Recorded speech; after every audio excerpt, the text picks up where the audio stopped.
तो हेलो बच्चों, स्वागत है आप सभी का एक बार फिर से फिजिक्स वाला के यूट्यूब चैनल पर, जहां पर हम पढ़ेंगे कुछ नई बातें, कुछ नए रंग, कुछ नई उमंग और आपके और मेरे संग। तो बच्चों, सबसे पहले मैं हूं आकाश और आप सभी के लेकर आया हूं बोर्ड बूस्टर, वो भी हिंदी मीडियम में। भाई हिंदी मीडियम के बच्चों के लिए मटेरियल तो है नहीं, हिंदी मीडियम के बच्चों के लिए वीडियो सॉल्यूशन बहुत कम है।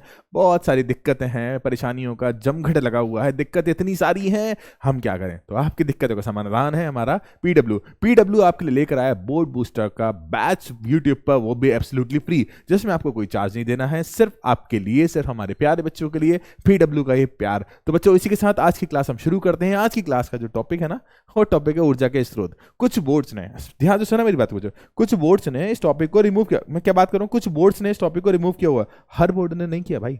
कुछ बोर्ड स्टिल इस टॉपिक को रखता है। तो भाई टॉपिक का नाम क्या है, आजकल चैप्टर का नाम क्या है, ऊर्जा के स्रोत। आज हम पढ़ेंगे ऊर्जा के स्रोत के बारे में। बहुत अच्छा चैप्टर है बच्चे, फुल थ्योरी चैप्टर है, 99% चीजें थ्योरी है। समझना है, सुनना है आपको मेरी बातों को। मैं उम्मीद करता हूं, आशा करता हूं सारी बातें आपको समझ आएंगी, और बस ध्यान से सुनिएगा मेरी बातों को। तो भाई शुरू करते हैं आज की क्लास। सबसे पहले हम आज पढ़ने के वाले हैं, आज हम सबसे पहले पढ़ने वाले हैं ऊर्जा संसाधनों का वर्गीकरण।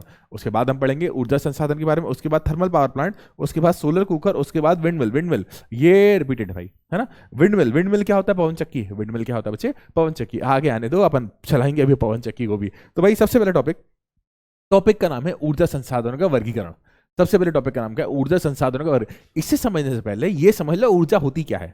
भाई मुझे काम करना है, मैं आपको पढ़ा रहा हूं, आप पढ़ रहे हो, हम सारे के सारे कुछ ना कुछ काम कर रहे हैं। तो कार्य करने के लिए हम कुछ ना कुछ ऊर्जा लगा रहे हैं, कार्य करने के लिए हम कुछ ना कुछ ऊर्जा लगा रहे हैं। तो बच्चे, किसी भी कार्य को करने के लिए ऊर्जा की आवश्यकता होती है, किसी भी कार्य को करने के लिए ऊर्जा की आवश्यकता होती है। अगर ऊर्जा नहीं तो कार्य भी नहीं होगा। तो किसी भी कार्य की प्राथमिक इकाई, किसी भी कार्य को करने के लिए सबसे पहली प्राथमिक चीज को जो चाहिए वो है हमारी ऊर्जा। तो कार्य करने की सबसे पहली प्राथमिक चीज क्या है बच्चे, ऊर्जा। ऊर्जा के बिना किसी भी प्रकार का कार्य नहीं हो सकता। उदाहरण के लिए खाना बनाने के लिए हम ईंधन का उपयोग करते हैं, गैस ऑन करते हैं या फिर लकड़ी से आग जलाते हैं, तो उससे खाना बनता है।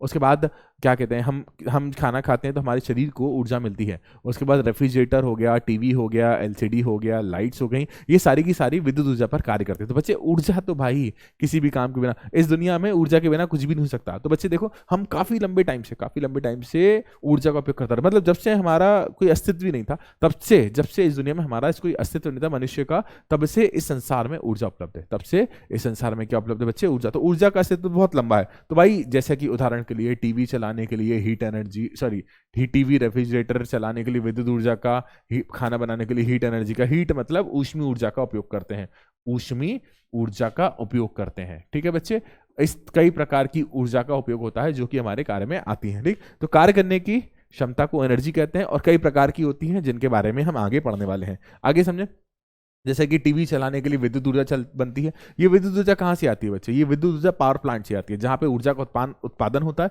उसे पावर प्लांट कहते हैं। अब इन्हें कई तरीके से बनाया जाता है, या फिर पावर प्लांट जैसे हाइड्रो इलेक्ट्रिक पावर प्लांट होता है, पानी से बनाया जाता है, जैसे थर्मल पावर प्लांट होता है, कोयले से होता है, या फिर सोलर ऊर्जा से बनने वाला पावर प्लांट भी होता है। ये सारी की सारी प्रकार ऊर्जा के हो सकते हैं जो कि ऊर्जा उत्पन्न करने के तरीके में काउंट होते हैं। बच्चे देखें आगे, बहुत इजी सी बातें हैं। अब ऊर्जा संसाधनों का वर्गीकरण। अब सर, ऊर्जा के संसाधन तो हमें पता है, किसी भी कार्य को करने के लिए ऊर्जा चाहिए, वो ऊर्जा जहां से मिलती है ना उसे ऊर्जा संसाधन बोलते हैं। फिर से, हमें कार्य करने के लिए ऊर्जा चाहिए, वो ऊर्जा जहां से मिलती है ना उन्हें बोला जाता है ऊर्जा के संसाधन। अब ऊर्जा के संसाधनों को मैं दो भाग में डिवाइड करता हूं। पहला आधारित परंपरागत उपयोग, जो नेचुरली काफी लंबे टाइम से चले आ रहे हैं। अब लंबे समय पर आधारित अवधि उपलब्धता, मतलब कुछ जो ऊर्जा स्रोत होते हैं बहुत कम समय के लिए मिलते हैं, कुछ ऊर्जा स्रोत बहुत लंबे समय के लिए मिलते हैं। अब बच्चे, इसको भी मैं दो पार्ट में डिवाइड कर रहा हूं, एक परंपरागत और एक गैर परंपरागत। ठीक है, कन्वेंशनल एंड नॉन कन्वेंशनल, और इसको भी नवीनीकरण और गैर नवीनीकरण, मतलब renewable and non renewable sources में मैं काउंट करता हूं। इसके साथ आगे बढ़ते हैं बच्चे। अब ऊर्जा का नवीनीकरण, ये इंपॉर्टेंट है भाई, ओपी कॉन्सेप्ट है भाई, इसके बेसिस पर क्वेश्चन पूछे जा सकते हैं, इसके बेसिस पर क्वेश्चन आ सकता है, ध्यान से देखें, है ना। अब भाई ऐसे स्रोत जिन्हें समय के साथ पुनः दोबारा उत्पन्न किया जा सकता है। जैसे भाई इस दुनिया में पेट्रोल, जितना पेट्रोल है कभी ना कभी खत्म हो जाएगा। इस दुनिया में डीजल, जितना डीजल है कभी ना कभी खत्म हो जाएगा। लेकिन कुछ ऐसे ऊर्जा के स्रोत भी होते हैं ना जिन्हें हम एक समय के बाद वापस दोबारा नया बना सकते हैं, उन्हें बोला जाता है नवीनीकरण स्रोत। तो ऐसे कुछ ऊर्जा के स्रोत भी होते हैं जिन्हें एक समय के बाद आप वापस बना सकते हैं, उन्हें बोला जाता है बच्चे नवीनीकरणीय स्रोत। अब देखो उदाहरण के लिए सौर ऊर्जा, भाई सन से 5 बिलियन ईयर से ऊर्जा आ रही है, 5 बिलियन ईयर से, हम काउंट भी नहीं कर सकते, 5 बिलियन ईयर से आ रही है ऊर्जा। अब 5 बिलियन ईयर वो तो आती रहेगी, अगले कई 5 बिलियन ईयर तक वो आती रहेगी, तो उसका उपयोग हम कर सकते हैं। तो उस स्थिति में हम उस ऊर्जा को बोलते हैं सौर ऊर्जा। पवन ऊर्जा, ये हवा, इस दुनिया की हवा कभी खत्म नहीं होगी, कभी खत्म नहीं होगी, तो उसकी ऊर्जा का जब हम उपयोग करते हैं तो हम उसको बोलते हैं पवन ऊर्जा। हाइड्रो एनर्जी, भाई ये नदियों का प्रवाह, ऊंचाई से पानी का गिरना, वो उसके पास यांत्रिक ऊर्जा होती है, तो यांत्रिक ऊर्जा से हम किसी तरह से बनाते हैं विद्युत ऊर्जा, तो उस स्थिति में से बोलते हैं हाइड्रो एनर्जी। और बहुत सारी चीजें, चूंकि ये स्रोत, इन्हें अक्षय ऊर्जा स्रोत भी कहा जाता है, ये कभी समाप्त नहीं होंगे, ये कभी समाप्त नहीं होंगे, और इन्हें बहुत कभी समाप्त नहीं होंगे, और ये सीमित अवधि, सीमित समय के लिए हमारे पास उपलब्ध है। तो इन्हें कम अवधि में नवीनीकरण स्रोत का उपयोग नहीं किया जाता। इस स्थिति में जो कम समय के लिए हम नवीनीकरण स्रोत है उनका उपयोग नहीं, क्योंकि इन्हें बनाना अभी देखते हैं, बहुत ज्यादा दिक्कत होने वाली है। ठीक है, अब अच्छे गैर नवीनीकरण स्रोत, गैर नवीनीकरण स्रोत जो बहुत लिमिटेड मात्रा में, बहुत लिमिटेड मात्रा में, जैसे कोल हो गया, पेट्रोलियम हो गया, डीजल हो गया, ये सारे के सारे गैर नवीनीकरण स्रोत होते हैं जो एक समय के बाद कभी ना कभी खत्म हो जाएंगे भाई, एक समय के बाद खत्म हो जाएंगे। ठीक, उदाहरण देखते हैं भाई, जैसे फॉसिल फ्यूल, सबसे पहला उदाहरण फॉसिल फ्यूल। फॉसिल फ्यूल जैसे कोयला, पेट्रोलियम, और बहुत जल्दी कभी ना कभी भाई ये दुनिया के सीने में से निकाला जाता है, समुद्र की गहराई में से निकाला जाता है, आने वाले किसी न किसी समय में ये खत्म हो जाएंगे भाई, आने वाले किसी न किसी समय में ये खत्म हो जाएंगे। तो इसीलिए ये इनका उपयोग करना है थोड़ा सोच समझ के, गाड़ी चलाते में ध्यान रखना भाई। न्यूक्लियर ऊर्जा, अब न्यूक्लियर ऊर्जा ऊर्जा का सबसे बड़ा स्रोत है, सन के पास भी न्यूक्लियर ऊर्जा है भाई, ऊर्जा का सबसे बड़ा स्रोत है, लेकिन हमारी पृथ्वी के पास बहुत कम मात्रा में यूरेनियम उपलब्ध है, हमारी पृथ्वी के पास बहुत कम मात्रा में यूरेनियम उपलब्ध है, जबकि आपको जब भी नाभिक की ऊर्जा या न्यूक्लियर ऊर्जा बनाना है तो इस स्थिति में आपको यूरेनियम की जरूरत है। अब यूरेनियम लाए कहां से भाई, है ही इतना, कहां से लाए, है ही इतना। ठीक है, तो जब इतना है तो भाई ये भी लिमिटेड ऊर्जा होगी ना। उसके बाद ये ऊर्जा के गैर नवीनीकरण स्रोत जो होते हैं ना, वो कभी ना कभी खत्म हो जाएंगे, इसलिए ऊर्जा का समाप्त स्रोत भी कहा जाता है। ठीक है, इसे ऊर्जा के समाप्त होने वाले स्रोत भी कहा जाता है, समाप्त होने वाले। ठीक है, ऐसा लिखेंगे अपन है ना, इन्हें ऊर्जा के समाप्त होने वाले स्रोत भी कहा जाता है। आगे बच्चे, अब कुछ नवीनीकरण स्रोत के उदाहरण दिए हुए हैं, जैसे बायोमास एनर्जी, बायोमास ऊर्जा, उसके बाद हाइड्रो पावर ऊर्जा, ठीक, विंड ऊर्जा मतलब वायु की ऊर्जा, सोलर ऊर्जा, सन की ऊर्जा, जियोथर्मल एनर्जी, इसके बारे में मैं आपको बताऊंगा आगे। अगला हमारा एक इंपॉर्टेंट टॉपिक है जियोथर्मल एनर्जी। इन सारे टॉपिक के बारे में हम डिटेल में डिस्कस करेंगे एक एक करके बच्चे, सारे के सारे इंपॉर्टेंट है और इनके बेसिस पर क्वेश्चन बहुत बनते हैं, बहुत सारे क्वेश्चन बनते हैं। अब देखो बच्चे, अनवीनीकरण स्रोत, अनवीनीकरण स्रोत, गैर नवीनीकरणीय स्रोत, जैसा कि ऑयल कभी ना कभी खत्म हो जाएगा, कोल कभी ना कभी खत्म हो जाएगा, नेचुरल गैसेस ये भी कभी ना कभी खत्म हो जाएगी, न्यूक्लियर ऊर्जा, यूरेनियम लिमिटेड भाई, यूरेनियम लाए कहां से, है ही इतना हमारे पास। उसके बाद ऊर्जा के पारंपरिक स्रोत और ऊर्जा के गैर पारंपरिक स्रोत के बीच अंतर।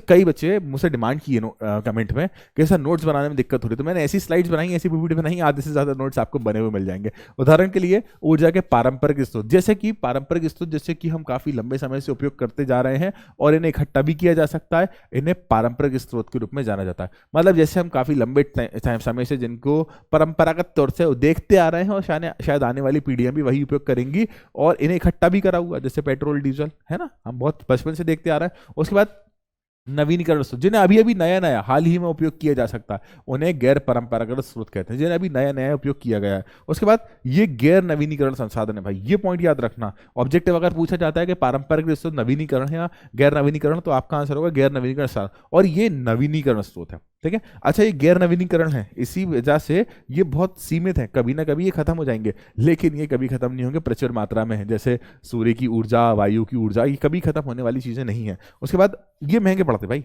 ये काफी सस्ते पड़ते हैं, लेकिन इनको बनाना बहुत मुश्किल है। ये सस्ते पड़ते हैं लेकिन इनको बनाना बहुत मुश्किल है भाई। आगे देखते हैं भाई कैसे बनाएंगे हमें ना। अब ये पारंपरिक स्रोत जैसे उदाहरण कोयला और तेल है, ये जैसे कि बायोगैस और ज्वारीय ऊर्जा है, ये इंपॉर्टेंट है, इसे अपन नोट करेंगे बच्चे। आप नोट्स तो बनाती होंगे, मैं उम्मीद ही करता हूँ आप सभी ने नोट्स बनाए होंगे। उसके बाद ऊर्जा के स्रोत, ऊर्जा के स्रोत आप जानते हो, ऊर्जा के स्रोत भाई हम पढ़कर आए, दो पार्ट में डिवाइड करा है हमने, एक पारंपरिक और एक गैर पारंपरिक।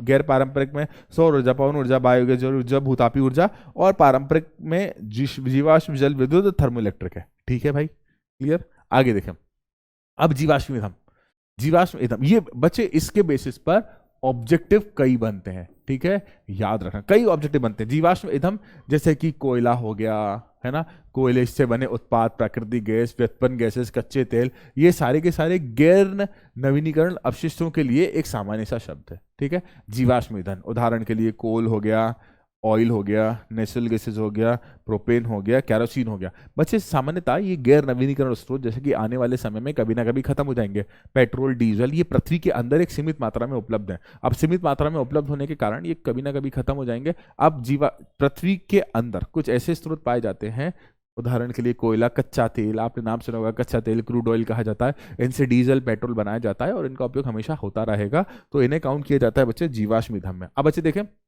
जीवाश्म ईंधन का उपयोग करने का लाभ, भाई क्या फायदा है जीवाश्म ईंधन का उपयोग करने का लाभ। सबसे पहले जीवाश्म ईंधन की जो क्षमता होती है ना, बहुत ज्यादा होती है, इसकी एफिशिएंसी बहुत ज्यादा होती है, ये कम में भी बहुत ज्यादा काम कर देता है, ठीक। तो सबसे पहले हम अपनी आवश्यकताओं के लिए जीवाश्म ईंधन का उपयोग कई साल से करे आ रहे हैं, जैसे कि हमारी इंजीनियरिंग, जैसे हमारी टेक्नोलॉजी है, जैसे कार, ट्रेन, इन सब में आप जीवाश्म ईंधन का उपयोग करते हैं, ठीक है। इसके बाद कई नुकसान भी हैं भाई, जैसे जैसे गाड़ी में जितने थोड़ा सा पेट्रोल डालो बहुत लंबा चल जाती है, थोड़ा सा डीजल डालो बहुत लंबा चल जाती है, लेकिन इसके काफ़ी नुकसान भी होते हैं, जैसा कि जीवाश्म ईंधन लाखों साल पहले बने थे, बहुत साल पहले, और बहुत ही लिमिटेड भंडार बचे हुए हैं बेटा, इनके बहुत लिमिटेड भंडार बचे हैं, कुछ टाइम में इनके भंडार खत्म हो जाएंगे तो हम क्या करेंगे, पेट्रोल डीजल कहाँ से लाएंगे, क्या हाथ से बनाएंगे भाई।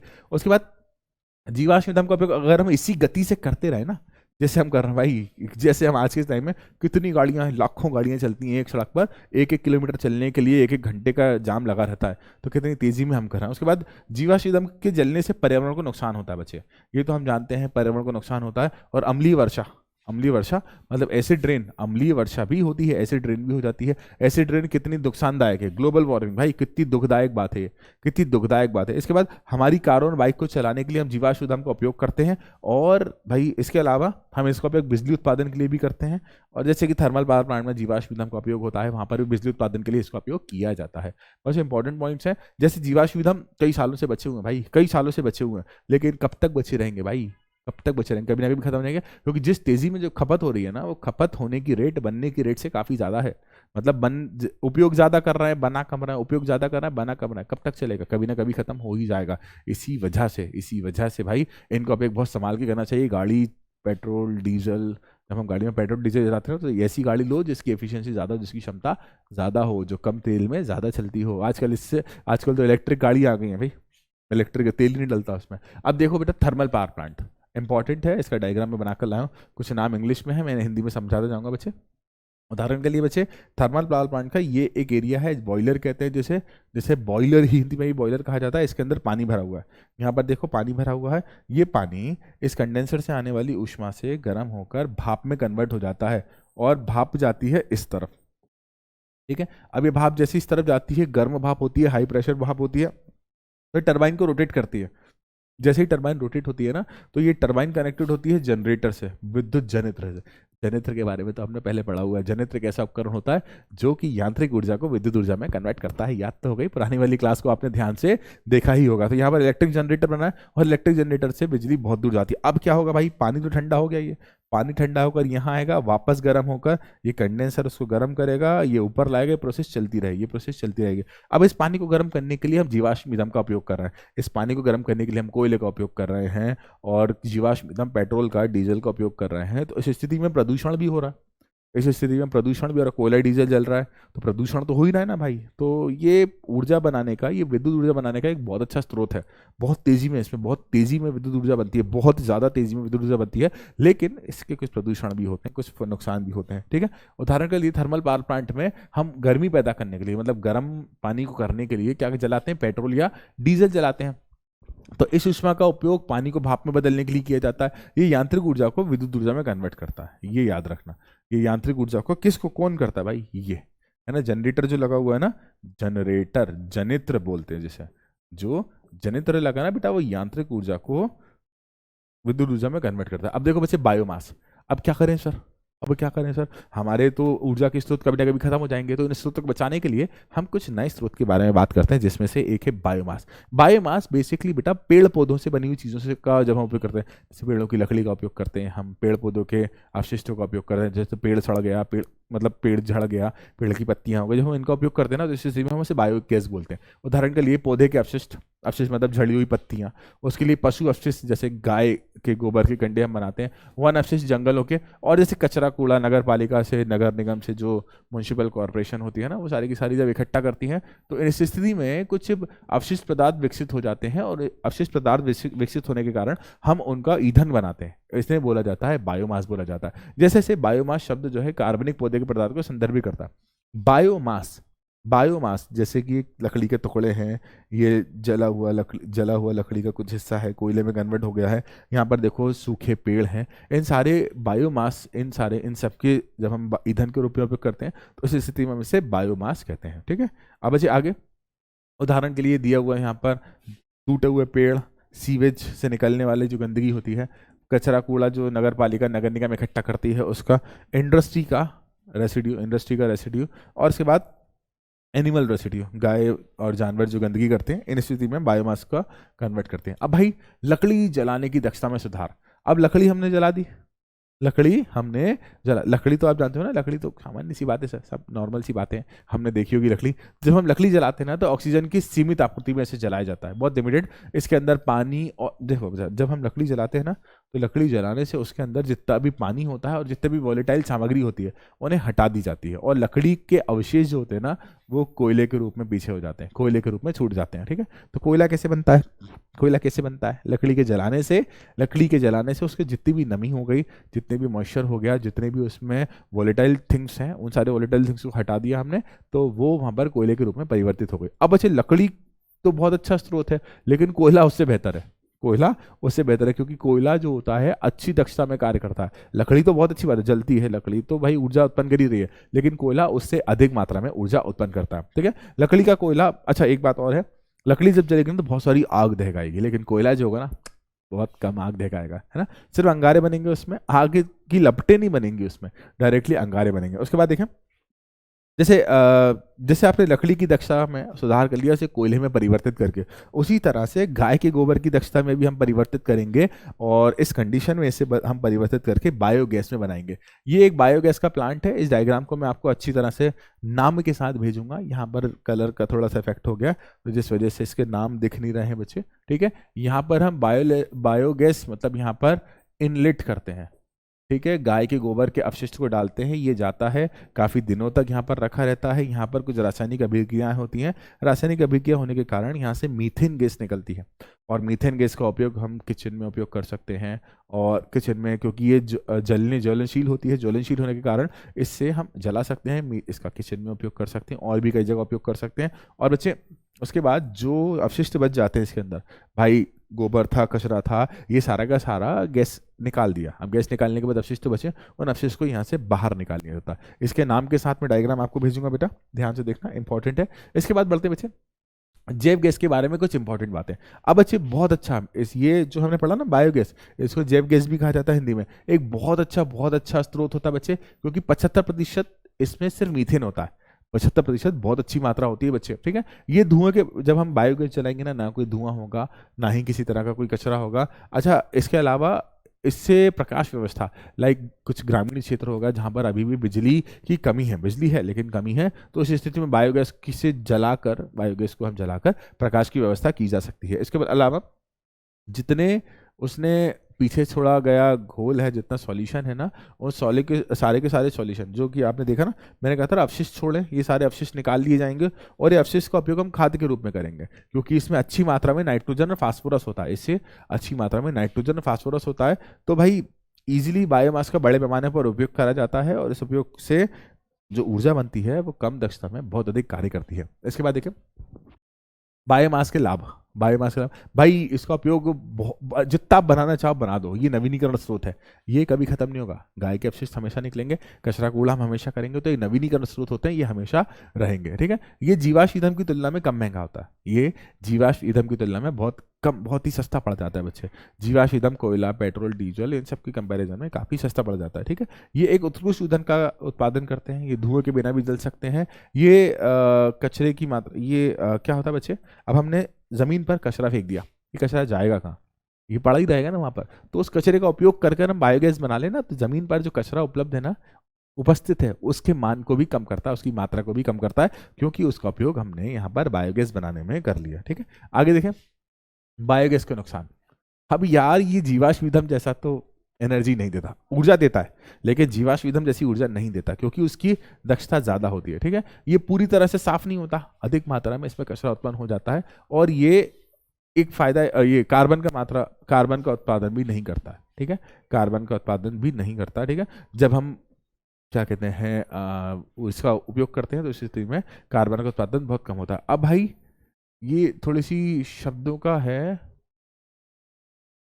ये इसको आप काट दें, थोड़ा सा गलत लिखा हुआ है बच्चे। ठीक है, अच्छा ये मीथेन गैस पैदा करता है। मीथेन गैस बहुत अच्छी है, ज्वलनशील गैस है, लेकिन ये कहीं ना कहीं पृथ्वी की ओजोन परत को नुकसान पहुंचाती है। तो पृथ्वी की ओजोन परत को नुकसान पहुंचेगी तो सूर्य से आने वाला विकिरण हमारे पास पहुंच जाएगा, जो कि काफी नुकसानदायक हो सकता है। ठीक है, अब देखें अगला टॉपिक है जल विद्युत संयंत्र। ऐसा संयंत्र जहां पर हम विद्युत का उत्पन्न करते हैं जल की सहायता से, बड़ा साधारण सा है, बड़ा अच्छा सा है। ये गैर पारंपरिक स्रोत है, ये एक गैर पारंपरिक स्रोत है। जब पानी किसी ऊंचाई से गिरता है ना, पानी किसी बहती नदी से गिर रहा है, ऊंचाई से गिर रहा है, तो इस स्थिति में हम उस पानी की ऊर्जा का उपयोग करते हैं किसमें, विद्युत ऊर्जा में परिवर्तित करने के लिए। ठीक है, तो बच्चे जैसे आज के टाइम में तो बांध बनाए जाते हैं, बांध से पानी रोक लिया जाता है नदियों का, फिर उन्हें अधिक प्रेशर से भेजा जाता है, प्रेशर से भेजने की वजह से टरबाइन जो होती है रोटेट होती है और वहाँ पर ऊर्जा बन जाती है। ठीक है, अब बच्चे आगे देखें, उदाहरण यहाँ पर दिया हुआ है, ये हमने एक बांध बनाया हुआ है। ठीक, बांध से अधिक ऊर्जा में देखो पानी, अधिक गतिज ऊर्जा में पानी आ रहा है। गतिज ऊर्जा यांत्रिक ऊर्जा का प्रकार है, तो यहाँ पर जो टरबाइन लगी हुई है वो टरबाइन क्या हो रही है, रोटेट हो रही है। टरबाइन रोटेट होगी तो ये यांत्रिक ऊर्जा में परिवर्तित होगी, और यांत्रिक ऊर्जा टरबाइन जो होगी, यांत्रिक ऊर्जा जनरेटर की सहायता से विद्युत ऊर्जा में परिवर्तित कर देगी। ठीक है, टरबाइन कनेक्टेड है जनरेटर से, जनरेटर से किस में कनेक्ट हो जा रही है, यहाँ पर विद्युत ऊर्जा में। ठीक है, ये था बेटा पावर प्लांट, है ना।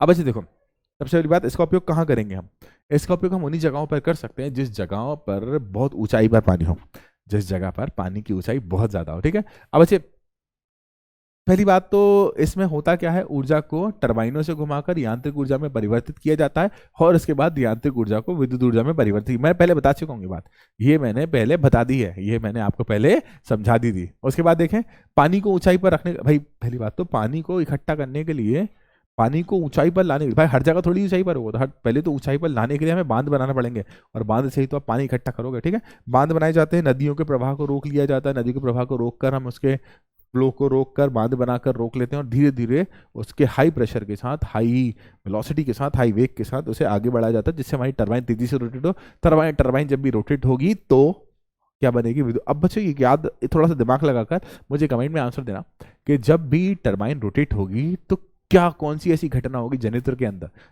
के अंदर जिससे यांत्रिक ऊर्जा विद्युत ऊर्जा में परिवर्तित हो जा रही है। मैं उम्मीद करता हूँ आप सारे कमेंट में आंसर देने वाले हो। अब अच्छे देखें, एक और डायग्राम दिया हुआ, ये बना हुआ है एक बांध, बांध से ये आ रहा है पानी। ठीक है, ये आ रहा है पानी। ठीक, ये पानी की जो होगी गतिज ऊर्जा बहुत ज्यादा होगी, और ये गतिज ऊर्जा इस टरबाइन को रोटेट करेगी, और पानी आगे इस तरह से बढ़ जाएगा बच्चे। ठीक है, और टरबाइन रोटेट होगी तो यहाँ पर जनित्र है, ये जनित्र से क्या होगा, जनित्र से क्या होगा बच्चे, जनित्र से यांत्रिक ऊर्जा का विद्युत ऊर्जा में परिवर्तित होगा, और ट्रांसफार्मर की सहायता से बहुत दूरी तक इस विद्युत को पहुंचाया जा सकता है। ठीक, आगे देखें, अब ये हाइड्रोलिक पावर प्लांट का उपयोग करने के लाभ, पहला तो भाई प्रदूषण नहीं है, इसमें कोई प्रदूषण नहीं होगा, कोई प्रदूषण नहीं होगा, और ये एक अक्षय स्रोत है, ये कभी खत्म नहीं होने वाला, पानी का प्रवाह हमेशा बनता रहेगा, हर बार बारिश होगी, हर बार पानी का प्रवाह बढ़ता जाएगा। ठीक है, अच्छा इसके बाद बांध जो हम बनाते हैं ना, ये जैसे देखो बच्चे, ये डैम बनाया हुआ है, ये जो बांध हम बनाते हैं ना, ये बांध क्या करते हैं, ये बांध सिंचाई के लिए पानी उपलब्ध कराते हैं भाई। अब जिस एरिया में बांध बन गया वहाँ तो पानी का भंडार लग गया ना, वहाँ तो सिंचाई हो जाएगी, खेती बाड़ी भी हो जाएगी, मछली पालन भी हो जाएगा, ऐसे कई व्यवसाय उत्पन्न हो सकते हैं बांध बनाने वाली जगह पर। ठीक है, आगे देखें, इसके कई नुकसान भी हो सकते हैं।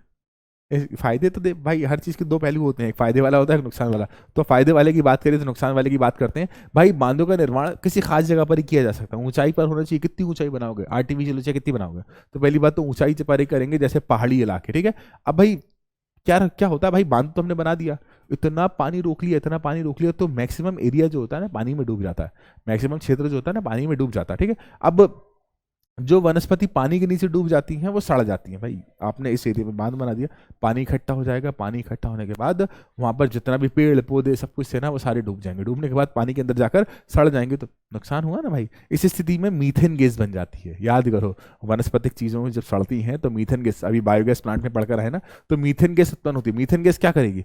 मीथेन गैस, हाँ सही पहचान पा रहे हो, इस पृथ्वी के चारों ओर जो ओजोन की परत है ना उसको नुकसान पहुंचाएगी, ठीक है। अच्छा देखो, बांधों के इसमें क्या होता है बच्चे, बहुत अधिक विस्थापन की जरूरत, लोग जहां पर बांध बनाए ना वहां पर कई लोगों की बस्ती होगी, उस बस्ती को हटाना पड़ेगा, उन लोगों को हटाना पड़ेगा वहां से, तो ये दुखदाई हो जाता है, इसमें बहुत ज्यादा दिक्कत हो जाती है, ठीक है। अच्छा एक चीज और, जहाँ पर आपने पानी रोका हुआ है, पानी रोका हुआ है तो वहाँ पर उस पानी में पोषक तत्वों की कमी हो जाती है, जिससे वहाँ पर मछलियों को प्रॉपर मात्रा में, प्रचुर मात्रा में खाना और पोषक तत्व नहीं मिलते, जिस वजह से मछलियों का उत्पादन की मात्रा काफ़ी कम हो जाती है, ठीक। आगे देखें बच्चे, ये पवन ऊर्जा इंपॉर्टेंट और मेरी फेवरेट ऊर्जा है ये इंपॉर्टेंट है और मेरी, ये कितना प्यारा डायग्राम लगा हुआ है ना बच्चे, पवन ऊर्जा जिससे हम बोलते हैं सौर ऊर्जा, नहीं पवन ऊर्जा ही बोलो भाई, पवन मतलब हवा, और हवा से बनने वाली ऊर्जा को हम कहते हैं पवन ऊर्जा, ठीक है। अब बच्चे, चलती हवा को हवा कहा जाता है, वाह वाह वाह वाह वाह वाह वाह वाह, चलती हवा को हवा नहीं वायु,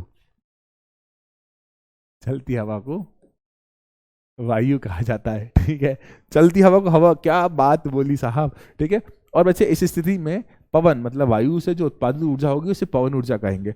अब बच्चे वायु से, वायु के पास भाई बहुत तेज हवा, बहुत तेज गति से हवा चल रही है, इस तेज गति की हवा का यांत्रिक ऊर्जा के रूप में हम पवन चक्की लगाकर गोल गोल घुमाने के लिए उस चक्की का उपयोग कर लेते हैं, जिससे क्या होता है, जिससे ये सारी की सारी ऊर्जा, इसमें यांत्रिक ऊर्जा विद्युत ऊर्जा में परिवर्तित हुई। देखते हैं आगे, ठीक है। सुने, जैसे पवन चक्की बहुत ऊंचाई पर एक बड़ा सा, आपने सामान्यतः ये सारी चीजें देखी होंगी हमारे ग्रामीण क्षेत्रों में, हमारे शहरी क्षेत्रों में, हमारे बड़ी बड़ी बस्तियों में, इन सबका उपयोग किया जाता है। पवन ऊर्जा बहुत बड़ी मात्रा में, बहुत ऊंचाई पर पंखे लगे होते हैं, बहुत, अभी आपको पूरी बातें बताता हूँ है ना। अब हवा जो होती है ना, इन पंखों को, जैसे ये लगा हुआ है ना, ये ब्लेड होती है ना, पंखों की ब्लेड को घुमाने का काम करती है, ठीक है, जो विद्युत जनित्र को घुमाते हैं और टरबाइन से कनेक्टेड होते हैं। टरबाइन जहां घूमता है विद्युत ऊर्जा बन जाती है। टरबाइन किससे कनेक्टेड है? टरबाइन किससे कनेक्टेड है? जनित्र से।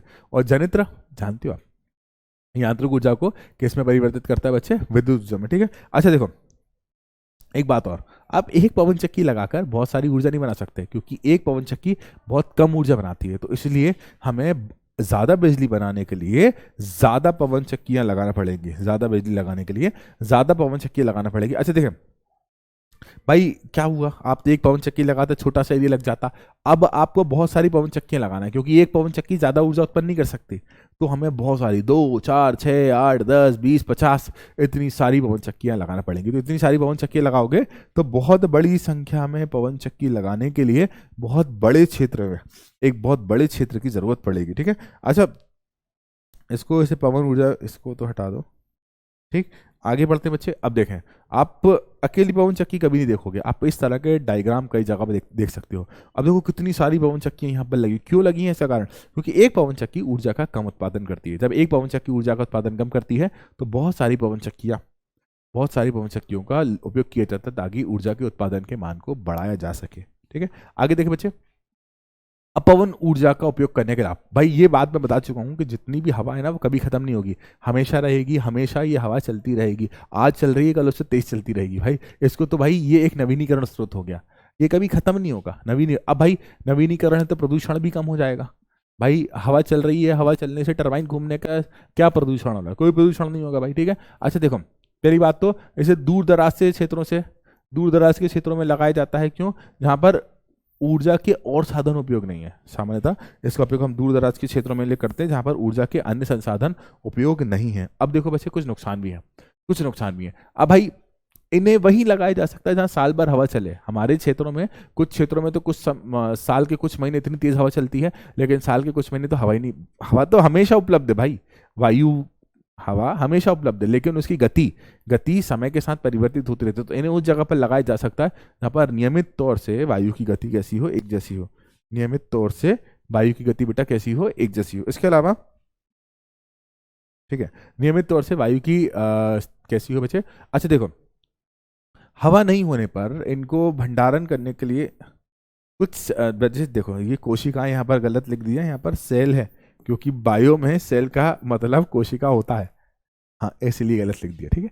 अब ऐसे देखो, हवा नहीं होने पर हम क्या करेंगे भाई, साल भर हवा तो चलना नहीं है, साल भर हवा तो चलना, तो इस स्थिति में हम क्या करेंगे, भंडारण के लिए, कि इस स्थिति में भंडारण के लिए कुछ सेल का उपयोग करेंगे। अब बच्चे देखें, टरबाइन को घुमाने के लिए कम से कम, टरबाइन को घुमाने के लिए न्यूनतम, टरबाइन को घुमाने के लिए बच्चे न्यूनतम कितनी कितनी 15 किलोमीटर प्रति घंटे से अधिक ऊर्जा चाहिए। अब देखो पवन ऊर्जा, सुना ध्यान से, इन्हें लगाने के लिए कम से कम 2 हेक्टेयर की, कम से कम 2 हेक्टेयर भूमि की आवश्यकता पड़ती है, अराउंड 2 हेक्टेयर भूमि की आवश्यकता पड़ती है। इसके बाद देखें, बहुत महंगा पड़ता है भाई, इसे बनाना बहुत महंगा पड़ता है, बहुत महंगा पड़ता है, बहुत ज़्यादा, इतना ज़्यादा महंगा पड़ता है कि क्या बताएं। उसके बाद देखो टावर और यार जो पंखे घूम रहे हैं ना, पंखे, इन्हें संभालना, इन्हें सहेजना, इन्हें बचाना, हवा चल रही है, चक्रवात आ रहा है तो ये नुकसान देते हैं, हवा चक्रवात इन सारी चीज़ों से, तापमान से, हवा चलने से, चक्रवात से, इन सब से नुकसान हो सकते हैं बच्चे।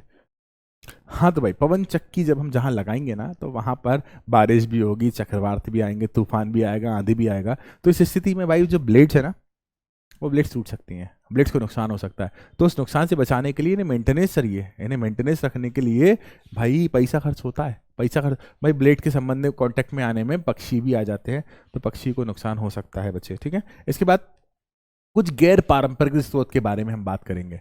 आज के समय में क्या हो रहा है बच्चे, जीवन इतनी तेजी में बढ़ता जा रहा है कि हम इतनी ऊर्जा का खपत करते जा रहे हैं कि हमें पता नहीं है। तो आज के समय में जीवन इतना बिजी, इतना मुश्किल, इतना टफ, और ऊर्जा की हमें नियमित आवश्यकता पड़ती जाती है। तो भाई उस स्थिति में हम क्या करें, हमारे जो मौजूदा स्रोत हैं जैसे कि पेट्रोलियम है, डीजल है, कोल है, ये कभी ना कभी खत्म हो जाएंगे। अब इनको खत्म होने से बचने के लिए क्या करें भाई, बचा तो रोक तो सकते नहीं आप, तो हम इस स्थिति में कोई दूसरे सोर्स, कोई ऑल्टरनेटिव सोर्स, कोई इसकी जगह किसी दूसरे सोर्स का उपयोग करेंगे, जिन्हें हम बोलेंगे बच्चे गैर पारंपरिक स्रोत। कौन से गैर पारंपरिक स्रोत करते हैं, ये कोशिका नहीं बच्चे, सेल है, वो कन्वर्जन में हो गया, ठीक है। अब बच्चे जो हमारे पास उपलब्ध आज के समय में जितने भी पेट्रोल डीजल उपलब्ध हैं, अब इनका उपयोग तो आप रोक नहीं सकते, खत्म भी नहीं कर सकते, तो हम कुछ ऐसी तरीके से उपयोग करें कि इनकी दक्षता बढ़ जाए, कुछ ऐसे तरीके से उपयोग करें बच्चे कि इनकी दक्षता क्या हो जाए, बढ़ जाए, ठीक है। तो बच्चे जैसे कि ऊर्जा के ईंधन, नए नए तरीके से उपयोग करने वाले जो तरीके होते हैं, नए नए तरीके, उन सभी तरीकों को गैर पारंपरिक स्रोत में कहा जाता है। उदाहरण के लिए पेट्रोल डीजल तो हम परंपरागत तौर से कई लंबे टाइम से करते आ रहे हैं, लेकिन अब हम ऊर्जा के कई ऑल्टरनेटिव स्रोत ढूंढ रहे हैं जो कि पारंपरिक स्रोत को रिप्लेस कर सके, उन्हें काउंट किया जाता है गैर पारंपरिक स्रोत में बच्चे। जैसे कि हम जब भी इन स्रोत को चुनेंगे तो किन किन बातों पर ध्यान देंगे। पहला तो भाई ऊर्जा बनाने में आसानी होना चाहिए उससे, जब हम कोई भी स्रोत चुनते हैं तो ऊर्जा देगा ना, मैं ऊर्जा देने में उसे आसानी होना चाहिए, उसकी लागत भी तो कम होना चाहिए, पैसा भी तो कम लगना चाहिए। अच्छा देखो, उस ऊर्जा स्रोत पर कार्य करने के लिए जो प्रौद्योगिकी की दक्षता होती है ना, उस दक्षता पर ज़्यादा फर्क नहीं पड़ना चाहिए। भाई हमने कोई ऐसा स्रोत बना दिया जिसकी दक्षता ही कम है, जिसकी एफिशिएंसी कम है, तो उस एफिशिएंसी कम होने की वजह से हमारी जो इंडस्ट्रीज में उनका उपयोग होना है, प्रौद्योगिकी में उनका उपयोग होना है, तो वहाँ भी उसकी इंडस्ट्री पर भी फर्क पड़ सकता है। तो इसलिए हम ऐसे स्रोत का उपयोग करेंगे जिनकी दक्षता ऑटोमेटिकली, जिनकी एफिशिएंसी ऑटोमेटिकली ऐसी ज़्यादा हो कि हमारी इंडस्ट्री में उसका कोई फर्क ना पड़े, ठीक है। अच्छा देखो, अब हमने बना दिया तो हम कैसे उन्हें संग्रहित करेंगे। तो भाई ऊर्जा स्रोत से जब हम ऊर्जा बनाते हैं तो उन्हें संग्रहित करने के लिए उपलब्ध संसाधन भी होना चाहिए, और भाई पर्यावरण पर कोई प्रभाव नहीं होना चाहिए। तो इन बातों का ध्यान रखेंगे जब भी हम किसी नए ऊर्जा स्रोत की बात करेंगे, ठीक। अब बच्चे देखें गैर परंपरागत स्रोत के कुछ उदाहरण, जैसे कि टाइडल एनर्जी, जो जल होता है, जल की बहुत तेज लहरें आती हैं, उन लहरों से हम ऊर्जा उत्पन्न करते हैं, उसे टाइडल एनर्जी कहते हैं। विंड एनर्जी हम पढ़ चुके हैं, सोलार एनर्जी हम अभी पढ़ने वाले हैं, बायोमास एनर्जी के बारे में हम पढ़ चुके हैं, न्यूक्लियर एनर्जी के बारे में पढ़ चुके हैं, जियोथर्मल एनर्जी के बारे में पढ़ चुके हैं। कोई दिक्कत नहीं बच्चे, कोई दिक्कत नहीं, सारी बातें आपको समझाई जाएंगी, ठीक है। अब बच्चे कुछ उदाहरण, जैसे जल विद्युत संयंत्र, अभी कुछ देर पहले पढ़ाया बच्चे मैंने, इंपॉर्टेंट है बच्चे, इसका डायग्राम याद रखना, इसका डायग्राम क्या है बच्चे, इंपॉर्टेंट है। उसके बाद पवन ऊर्जा, भाई अभी पवन चक्की के बारे में हम पढ़कर आए हैं, ये भी एक इंपॉर्टेंट टॉपिक है। उसके बाद भूतापी ऊर्जा और परमाणु ऊर्जा, ये हम अगले टॉपिक में कवर करने वाले हैं, भूतापी ऊर्जा और परमाणु ऊर्जा में। अब भाई सबसे पहला सौर ऊर्जा, सबसे पहला सौर ऊर्जा, ये इंपॉर्टेंट है भाई। जितने भी टॉपिक में लेकर आए हो ना बच्चे, इनमें बकवास के कोई टॉपिक नहीं है, इनमें टाइम पास वाले कोई टॉपिक नहीं है, हम पढ़ा रहे हैं, एक्चुअल में पढ़ा रहे हैं, और मेनली उन टॉपिक को मैं बार बार IMP लिख रहा हूँ जो कि इंपॉर्टेंट है, जो कि आना है, जो कि एग्जाम में आना है बच्चे उसे, ठीक। अब बच्चे देखें सौर ऊर्जा, सूर्य से विकिरण से उत्पन्न ऊर्जा को सौर ऊर्जा कहते हैं। सूर्य से जो प्रकाश आ रहा है उस प्रकाश को हम ऊर्जा के रूप में परिवर्तित करते हैं और इस स्थिति में उस ऊर्जा को हम कहते हैं सौर ऊर्जा, ठीक है। अब बच्चे देखें सूर्य कई 5 बिलियन वर्षों से जल रहा है भाई, पृथ्वी की उम्र भी नहीं है, पृथ्वी की उम्र नहीं है इतनी 5 बिलियन वर्ष, तो अगले कई 5 बिलियन वर्ष तक, अगले कई 5 बिलियन वर्ष तक ऐसे ही जलता रहेगा। तो इस स्थिति में हम उस ऊर्जा को व्यर्थ क्यों करें?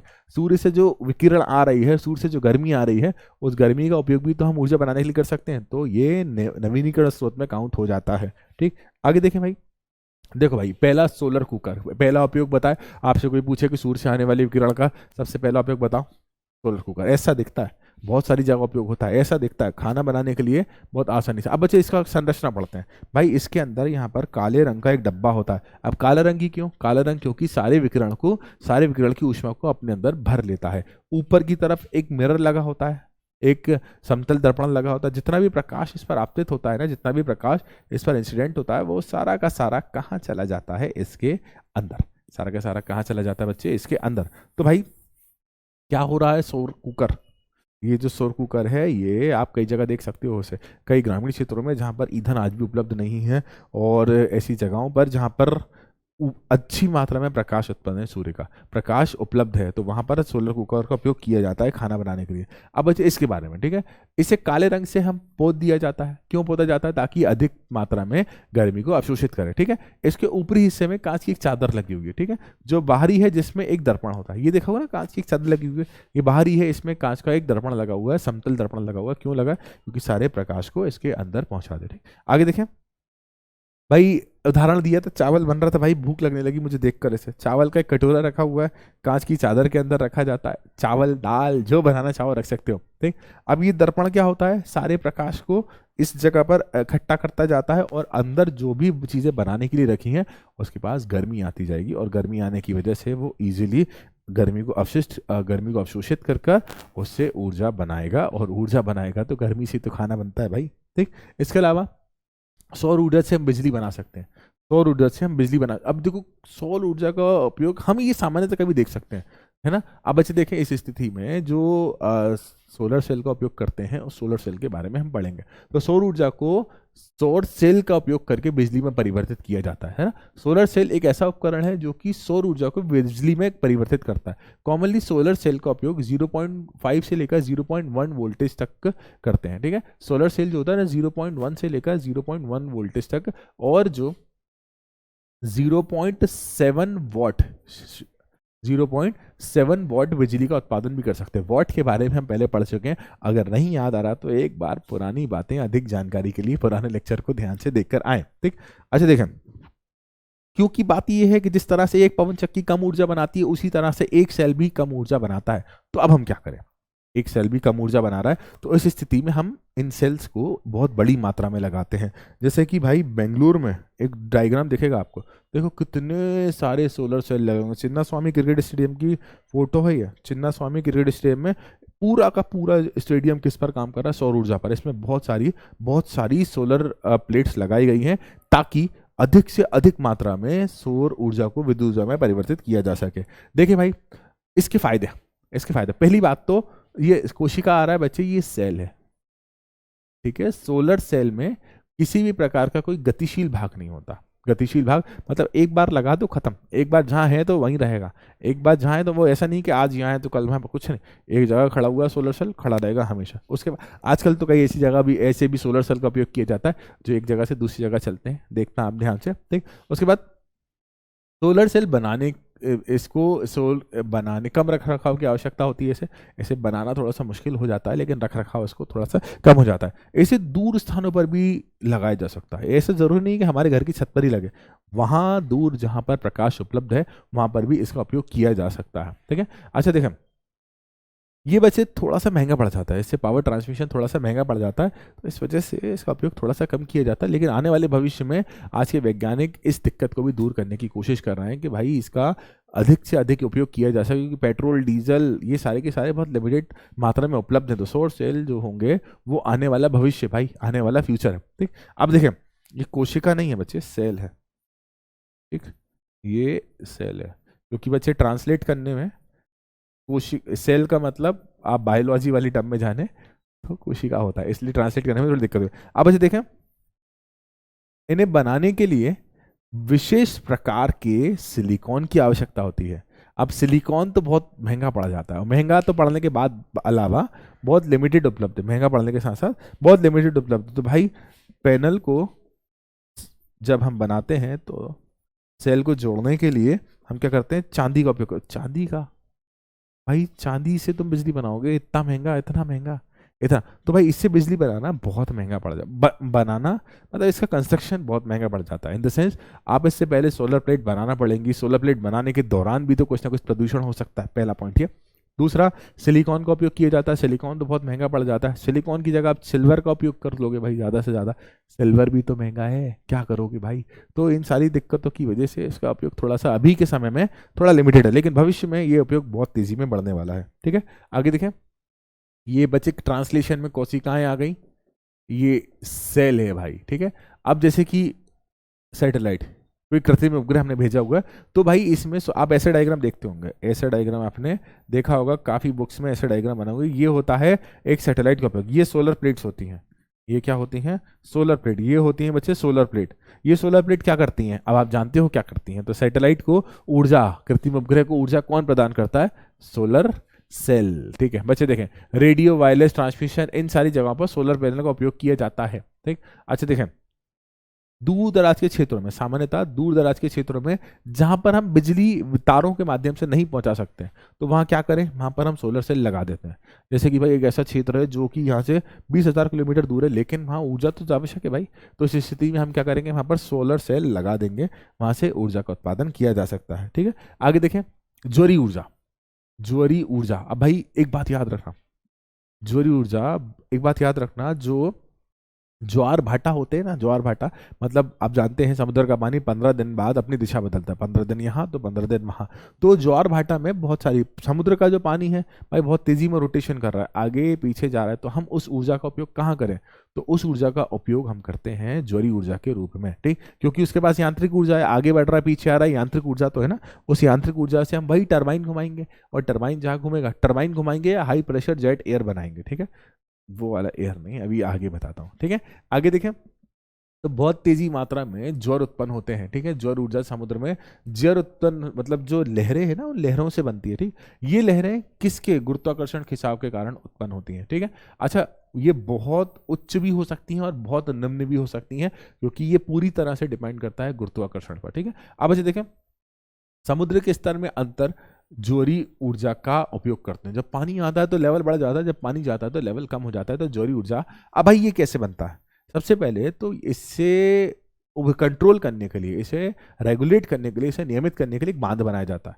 ठीक है, उदाहरण के लिए डायग्राम देखो बच्चे, आगे दिया हुआ है, ये देखो यहाँ से बहुत तेज गति से समुद्र से ज्वर आ रहे हैं, तो ये बांध बनाया हमने। अब यहाँ पर पेन स्ट्रोक या यहाँ पर एक पतला सा क्षेत्र बना दिया, इस पतले से क्षेत्र पर हम टरबाइन को लगा देते हैं, और टरबाइन रोटेट होगी, तो आप जानते हो टरबाइन रोटेट होगी तो यांत्रिक ऊर्जा विद्युत ऊर्जा में परिवर्तित होगी। तो इजीली समुद्र की ज्वर की ऊर्जा को, समुद्र से जो लहरें उत्पन्न हो रही हैं, उन लहरों का उपयोग करके हम क्या कर सकते हैं, उन लहरों का उपयोग करके हम क्या कर सकते हैं, विद्युत ऊर्जा का उत्पादन कर सकते हैं, और इस स्थिति में इसे ज्वरी ऊर्जा कहा जाता है। ज्वरी ऊर्जा के लाभ, पहला तो नवीनीकरण स्रोत है, ये कभी खत्म नहीं होगा, ये समुद्र का पानी तो हमेशा हिलता रहेगा, कभी खत्म नहीं होगा, नवीनीकरण स्रोत है, ये बार बार रिपीटेशन वे में काम करता रहेगा। ठीक है, कोई प्रदूषण नहीं होगा भाई, ये प्रदूषण एक बार बना दो छोड़ दो, एक बार बना दो छोड़ दो, बहुत लंबा समय होता है इसके बाद। ठीक है, अच्छा देखें, पहली बात ये तो फायदे थे, नुकसान, भाई हर जगह आप बांध नहीं बना सकते,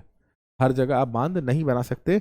अब बच्चे इन बांध को आपने बना लिया तो इनको मेंटेन, समुद्र के अंदर जाके मेंटेन करना है, समुद्र के अंदर जाने की लागत इतनी है, तो समुद्र के अंदर जाकर मेंटेन करने की लागत कितनी ज़्यादा हो जाएगी, तो उनके नुकसान भी हैं तो कुछ फायदे भी हैं। मैंने आपको सारे पॉइंट्स यहाँ सामने रखे, नुकसान वाले पॉइंट भी आपके सामने रखे बच्चे, और फायदे वाले पॉइंट भी आपके सामने रखे। अब तरंग ऊर्जा, ये देखना बच्चे, तरंग ऊर्जा, पहले इसकी थ्योरी, भाई जिस तरह से ज्वरी ऊर्जा को बनाने के लिए हम ज्वर मतलब जो लहरें हैं ना, उन लहरों की गतिज ऊर्जा का उपयोग कर रहे थे, उसी तरह से हम ऊर्जा को बनाने के लिए इन तरंगों का काइनेटिक ऊर्जा का, मतलब वही जो पहले हमने पढ़ी थी ना ज्वरी ऊर्जा, इस ज्वरी ऊर्जा को एक नए तरीके से हम उपयोग करेंगे। अब देखें बच्चा, समुद्र की सतह पर बहने वाली हवाओं के कारण लहरें उत्पन्न होती हैं, मतलब जब लहर आई तो तेज गति में हवा भी तो आएगी, जब लहर आई है तो तेज गति में हवा भी तो आएगी। अब देखें बच्चे, है ना। अच्छा देखो, तरंग ऊर्जा को रोकने के लिए, तरंग ऊर्जा को तरंग ऊर्जा को परिवर्तित करने के लिए, तरंग ऊर्जा को रोकने के लिए, अब बच्चे देखें,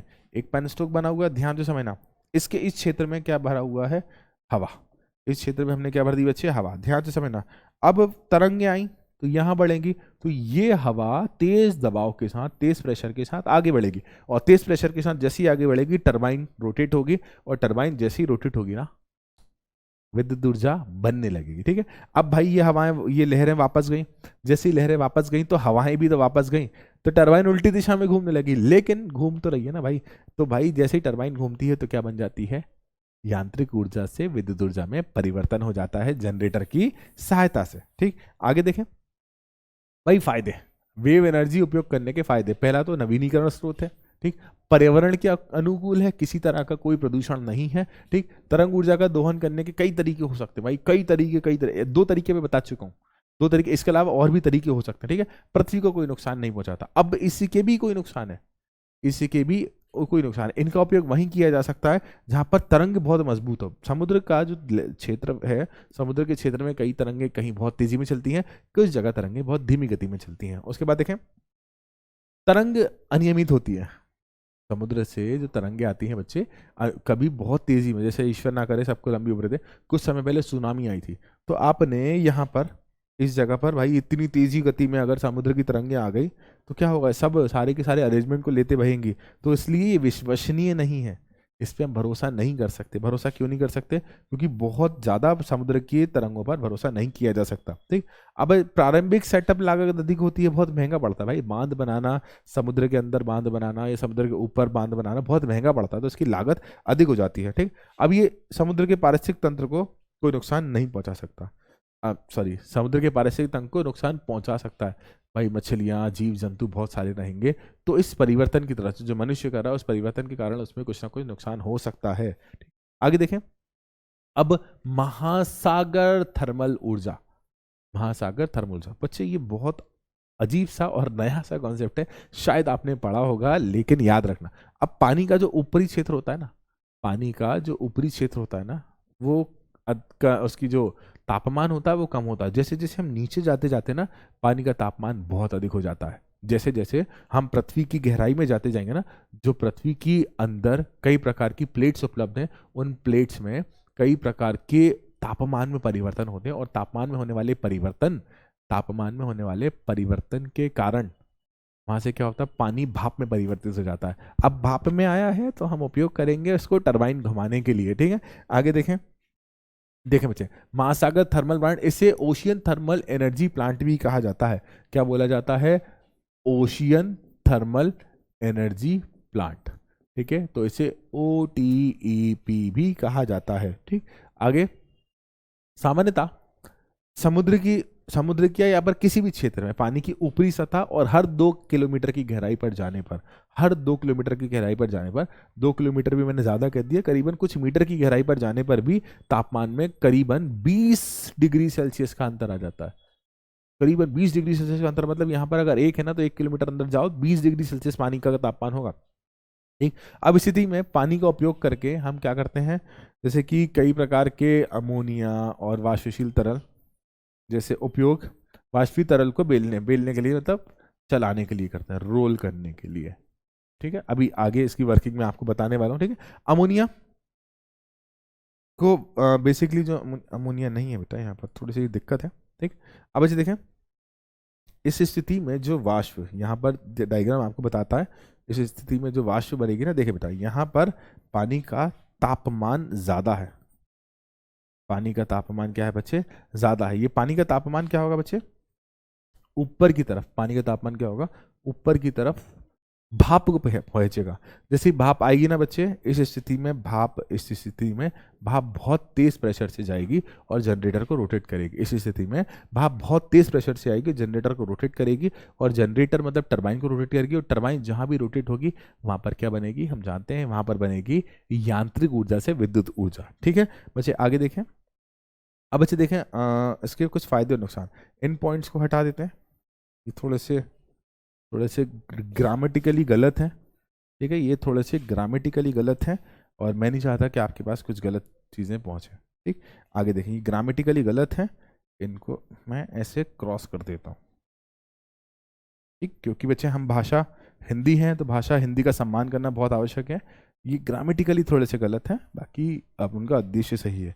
आगे देखें, इसका उपयोग करने का लाभ, पहली बात तो प्रदूषण मुक्त है, पहली बात प्रदूषण मुक्त है, और ये सामान्यतः समुद्र का तापमान हमेशा एक जैसा रहता है, तो इसमें दैनिक भिन्नता या मौसमी भिन्नता ज़्यादा नहीं होती। ठीक, अब बच्चे देखें, हाइड्रोजन का उत्पन्न हाइड्रोजन के उत्पादन के लिए भी इसका उपयोग किया जाता है। ठीक, ओटीसी में पंप किए गए ठंडे पानी का उपयोग एयर कंडीशनरी और प्रशीतन जैसी अन्य चीज़ों के लिए किया जाता है। अब भाई यहाँ से भाप बन गई, भाप बनने के बाद ये ठंडा पानी जाएगा कहाँ, तो हम इस पानी का उपयोग भी कर लेते हैं कहीं ना कहीं। अब बचे नुकसान, नुकसान क्योंकि भाई ऐसे क्षेत्रों पर ही उपयोग किया जा सकता है जिनका नाम होता है उष्णकटिबंधीय क्षेत्र, क्योंकि इस स्थिति में वहाँ पर पानी गर्म मात्रा में उपलब्ध होता है। ठीक, इसमें बनाना, इसे लगाना, सेटअप करना बहुत महंगा पड़ता है, इसे सेटअप करना बच्चे बहुत महंगा पड़ जाता है। ठीक, अब ये और एग्जाम्पल दिया हो, यहाँ से ज़मीन के अंदर से यहाँ की जो प्लेट्स होती हैं इनके अंदर तापमान बहुत अधिक होता है, और यहाँ से पानी कांटेक्ट में आता है, पानी जब इनके टच में आता है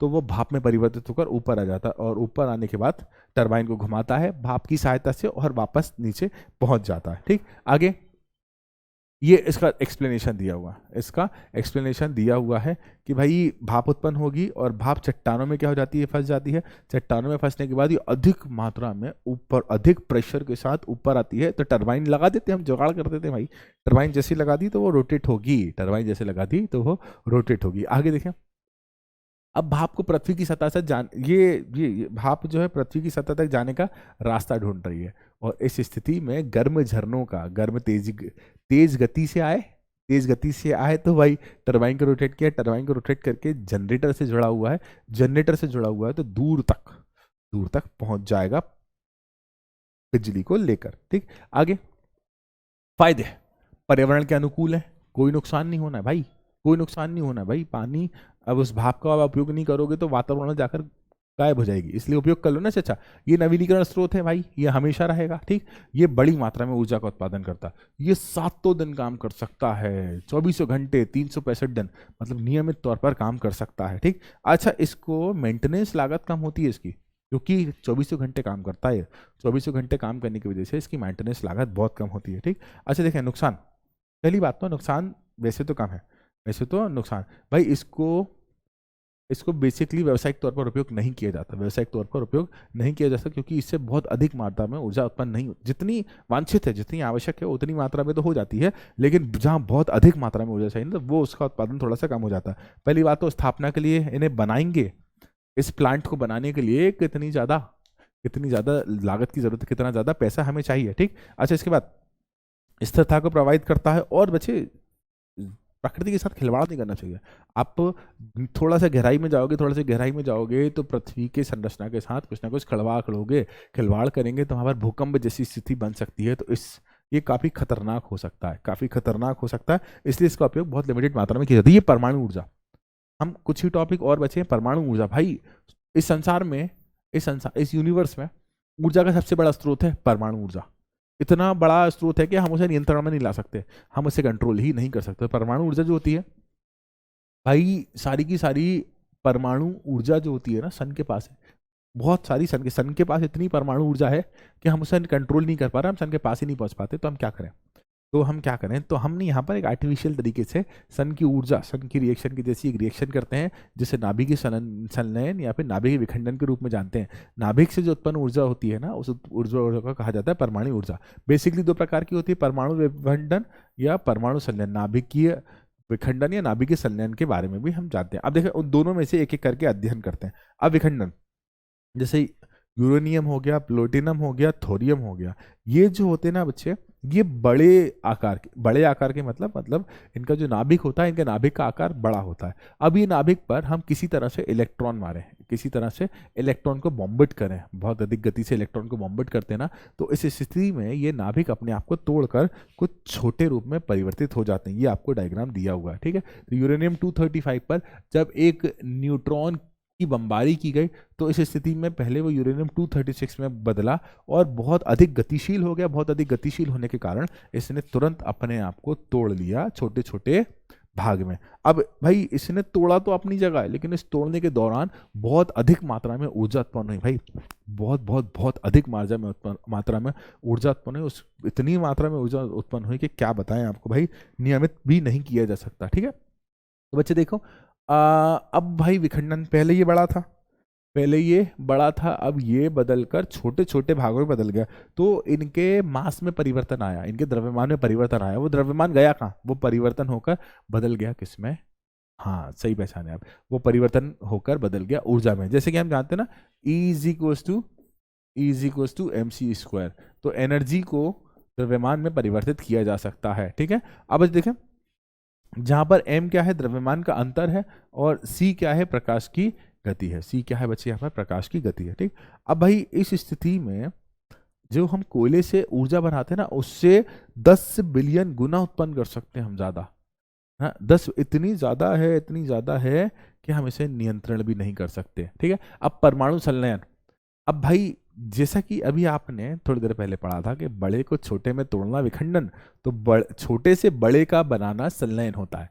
कुछ छोटे छोटे नाभिक जो होते हैं ना, जैसे कि छोटे छोटे नाभिकों में परमाणु संलयन में हम एक भारी नाभिक बनाने के लिए छोटे छोटे नाभिकों को बदलते हैं, है ना। इस स्थिति में हम छोटे छोटे नाभिक का उपयोग करके एक बड़ा संलयन करेंगे, उन्हें जोड़ देंगे। छोटे छोटे 2 नाभिक लो, उन छोटे छोटे नाभिक को मिला दो, मिलाकर हम एक बड़े नाभिक का उत्पादन करेंगे। इस स्थिति को परमाणु संलयन कहा जाता है। और भाई इसी की वजह से सूर्य और सितारों में ऊर्जा उत्पन्न होती है। बहुत जबरदस्त मात्रा में ऊर्जा उत्पन्न होती है भाई, बहुत जगह भाई। इसके लिए कुछ आवश्यक स्थितियां ये हैं, आवश्यक स्थितियां हैं जैसे कि लाखों डिग्री तापमान चाहिए और लाखों पास्कल दबाव, तभी ये प्रक्रिया हो। बहुत ज़्यादा एसेंशियल प्रक्रिया है, बहुत अधिक ऊर्जा देती भी है, तो हम इसे कराने के लिए बहुत तापमान और बहुत अधिक दबाव भी देना पड़ता है। ठीक, अब ये उसका एक डायग्राम से रिप्रेजेंटेशन किया गया। अब परमाणु बम में क्या होता है, इस टॉपिक को तो स्किप करो बेटा, ये आपके सिलेबस का नहीं है। ठीक है, अब परमाणु ऊर्जा के लाभ, ये बच्चे क्या होता है, ये ईंधन की एक छोटी मात्रा को बड़ी मात्रा में परिवर्तित करने, छोटी मात्रा थी भाई, उसे बड़ी मात्रा में ऊर्जा उत्पादन करने के लिए उपयोग की जाती है। हमने बहुत छोटे से परमाणु से, बहुत छोटे से नाभिक से इतनी अधिक मात्रा में ऊर्जा बनाने की कोशिश की है, इतनी अधिक मात्रा में ऊर्जा बनाने की कोशिश करी है। अब भाई देखो, हम जहां भी नाभिकीय रिएक्टर लगाते हैं, नाभिकीय रिएक्टर क्या होता है, नाभिकीय रिएक्टर एक ऐसा संयंत्र होता है जहां पे नाभिकीय ऊर्जा का उत्पादन होता है। अब नाभिकीय ऊर्जा का उत्पादन करेंगे तो भाई ये ज्यादा लंबे समय तक काम नहीं करते, 2-3 सालों तक काम करते हैं। ठीक है, तो इसीलिए इन्हें बनाने के लिए बार बार ईंधन, मतलब 2-3 साल तक, तो 2-3 साल तक ही काम करते हैं भाई, 2-3 साल तक ही काम करने की वजह से इनको बार बार फ्यूल नहीं देना पड़ेगा। ठीक भाई, बहुत 2-3 साल इनको बार बार फ्यूल 2-3 साल में देना पड़ेगा। इन द सेंस, आगे देखें, ये नुकसानदायक नहीं होते, ये ग्रीन हाउस इफेक्ट उत्पन्न नहीं करते हैं, ग्रीन हाउस गैस उत्पन्न नहीं करते हैं। आगे इसके नुकसान, इसके नुकसान यार बहुत बड़ा नुकसान है, बहुत बड़ा, बहुत बड़ा, बहुत ही बड़ा। मतलब जो नाभिक की ऊर्जा जहां बनती है ना, वहां पर बहुत अधिक मात्रा में रेडिएशन निकलता है, बहुत अधिक मात्रा में रेडिएशन, मतलब इतना खतरनाक होता है कि मैं आपको बता भी नहीं सकता, है ना। इतना खतरनाक कि अगर मानव शरीर उनके डायरेक्ट कांटेक्ट में आ जाए ना, तो उसे कैंसर भी हो सकता है, ये वो डायरेक्टली कैंसर की तरफ बढ़ सकता है। तो इट इज़ वेरी डेंजरस, बहुत ज़्यादा अधिक खतरनाक होने के कारण ये, इसमें विकिरण होता है भाई, अब परमाणु कणों का विकिरण होता है और नुकसानदायक होता है। अब भाई इतना नुकसानदायक है, तो जब हम नाभिकीय संलयन, नाभिकीय विखंडन कर रहे हैं, तो इस स्थिति में कुछ ना कुछ कचरा, तो उस कचरे को रखना और निपटाना बहुत मुश्किल है, इससे ही पर्यावरण का प्रदूषण बन जाता है। ठीक, इसमें विकिरण के रिसाव का खतरा है, जहां पर यह प्रक्रिया होती है ना, वहां पर रिसाव का खतरा, अगर रिसाव हो गया ना तो दिक्कत हो जाती है। ठीक, अब देखें, यूरेनियम जो है बहुत सीमित मात्रा में उपलब्ध है। पहली बात तो हम हर जगह संयंत्र नहीं लगा सकते, ये संयंत्र वहीं लगाए जा सकते हैं जहां पर यूरेनियम की प्रचुर मात्रा में उपलब्धता हो। ठीक, आगे ऊर्जा और पर्यावरण, ये मेरा फेवरेट टॉपिक है, ये मेरा फेवरेट टॉपिक है, ये मेरा ऊर्जा और पर्यावरण के बारे में पढ़ा। अब ऊर्जा तो आप जानते हो, कार्य करने की क्षमता को ऊर्जा कहते हैं। अब इतनी देर में हमने ऊर्जा के सौर ऊर्जा पढ़ा, कोल ऊर्जा पढ़ा, पेट्रोलियम ऊर्जा पढ़ा, सारे प्रकार की ऊर्जा के बारे में पढ़ लिया, लेकिन ये कहीं ना कहीं वातावरण को नुकसान पहुंचा रहा है, ये कहीं ना कहीं वातावरण को नुकसान पहुंचा रहा है। अब हम क्या करें, कहीं ना कहीं। अब हम क्या करें, इनका उपयोग तो हम खत्म कर नहीं सकते, इनका उपयोग तो खत्म, लेकिन हम इनका उपयोग इस तरह से करें कि हमारे वातावरण को ज़्यादा नुकसान ना पहुंचे। उदाहरण के लिए जीवाश्म ईंधन के जलने से वायु प्रदूषण होता है, जीवाश्म ईंधन के जलने से। अब भाई बेसिकली सौर ऊर्जा जो है ना, सौर ऊर्जा का जो उपयोग है प्रदूषण मुक्त है। तो भाई वास्तव में इन सौर ऊर्जा का उपयोग प्रदूषण मुक्त है, लेकिन सौर ऊर्जा को बनाने के लिए कुछ पर्यावरण क्षति तो होती है, तो उसे हम नियंत्रण नहीं कर पा रहे हैं बच्चे। आगे देखें, अब क्या करें, ये तो हमेशा चलता रहेगा भाई। बेसिकली सौर ऊर्जा के अक्षय और गैर नवीकरण स्रोत में वर्गीकृत किया जाता है, यानी अक्षय और गैर नवीकरण स्रोत में वर्गीकृत किया जाता है। अब अच्छी क्या करें, बड़ी दिक्कतें हैं हमारी पृथ्वी को मेंटेन करने के लिए, क्योंकि इन्हीं वजहों से ग्लोबल वार्मिंग बढ़ती जा रही है और इन्हीं वजहों से हमारे वातावरण को नुकसान पहुंचता जा रहा है। अब हम क्या करें, तो अक्षय ऊर्जा स्रोत प्राकृतिक उपलब्ध संसाधन है, तो हम क्या करते हैं, ऐसे मतलब कोल पेट्रोलियम जलाने से वातावरण को नुकसान पहुंच रहा है, तो हम कुछ ऐसे मटेरियल का उपयोग करेंगे जो कि वायुमंडल को नुकसान कम पहुंचाते हैं। तो हम ऐसे मटेरियल जो कि काफ़ी लंबे समय तक उपलब्ध हैं, काफ़ी लंबे समय तक उपलब्ध हैं और इनके वातावरण को नुकसान को पहुंचाने की क्षमता भी कम है, तो ऐसे स्रोत को अक्षय ऊर्जा स्रोत कहा जाता है। ठीक, लेकिन लेकिन लेकिन लेकिन लेकिन हमारे अधिकतर, ये तो बहुत लिमिटेड अक्षय ऊर्जा स्रोत जो होते हैं ना, बहुत लिमिटेड अमाउंट में उपयोग किए जाते हैं, लेकिन अधिकतर जो ऊर्जा स्रोत है जैसे जीवाश्म ईंधन है, ये इनका ही उपयोग किया जाता है और कुछ लंबे टाइम बाद खत्म हो जाएंगे। अभी भी हम अक्षय ऊर्जा स्रोत की तरफ अधिक बढ़े नहीं है।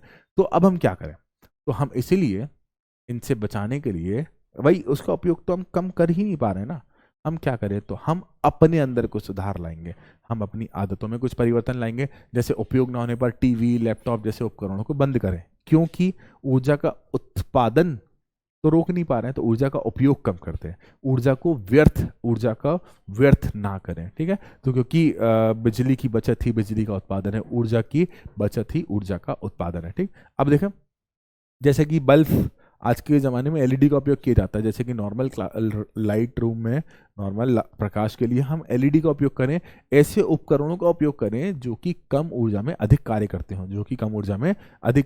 हों, ठीक है। अच्छा, जहाँ भी संभव हो सार्वजनिक परिवहन का उपयोग करें, जहाँ भी संभव हो, मतलब भाई एक गाड़ी पर एक व्यक्ति जा रहा है, तो जब हम ग्रुप में जाएंगे, जब हम सार्वजनिक परिवहन से जाएंगे, तो वहां पर एक ही वाहन से कई लोग पहुंच जाएंगे, तो कितना अधिक मात्रा में हमने ऊर्जा की बचत की। ठीक, 5R का यूज करें, reduce, reuse, recycle, repurpose and refuse. ये कभी ना कभी आपके लिए उपयोग में रहेंगे। ये 5R का उपयोग हिंदी में बोले तो इनका कम करें, उपयोग कम करें, पुनः उपयोग करें, दोबारा उपयोग करें, रिसाइकल करें, रिसाइकल चीजों को बार बार रिपीट करके यूज करें, उसके बाद रीपर्पस पुनः उपयोग करें और आविष्कार करें। आविष्कार मतलब जो कि हमारी वेस्टेज है, उन सारी वेस्टेज चीज़ों का उपयोग करके दोबारा नई तरह के ऊर्जा स्रोत का आविष्कार करें। ठीक, जहाँ भी संभव हो अक्षय ऊर्जा स्रोत का उपयोग करें, जहाँ भी संभव हो, जैसे बिजली उत्पन्न करने के लिए सौर, ये कोशिका मेरे पीछे ना जाने, सौर सेल का उपयोग करें, जहाँ संभव हो इस तरह के अक्षय ऊर्जा स्रोत का उपयोग करें। तो बच्चे इसी के साथ आज की क्लास खत्म होती है। मैं उम्मीद करता हूँ, आज का लेक्चर पूरा थ्योरी था बच्चे, और थ्योरी समझना, थ्योरी जानना थोड़ा सा मुश्किल हो जाता है, तो इसलिए लेक्चर आराम से सब्र के साथ पैशनेट होकर देखना। मिलते हैं अपन बहुत जल्दी नई क्लास में बच्चे, नए टॉपिक्स के साथ। तब तक के लिए मैं आकाश रमन आप सभी से विदा लेता हूँ। उम्मीद है, आशा से आप सभी से दोबारा मुलाकात होगी। नमस्कार, धन्यवाद बच्चों, धन्यवाद।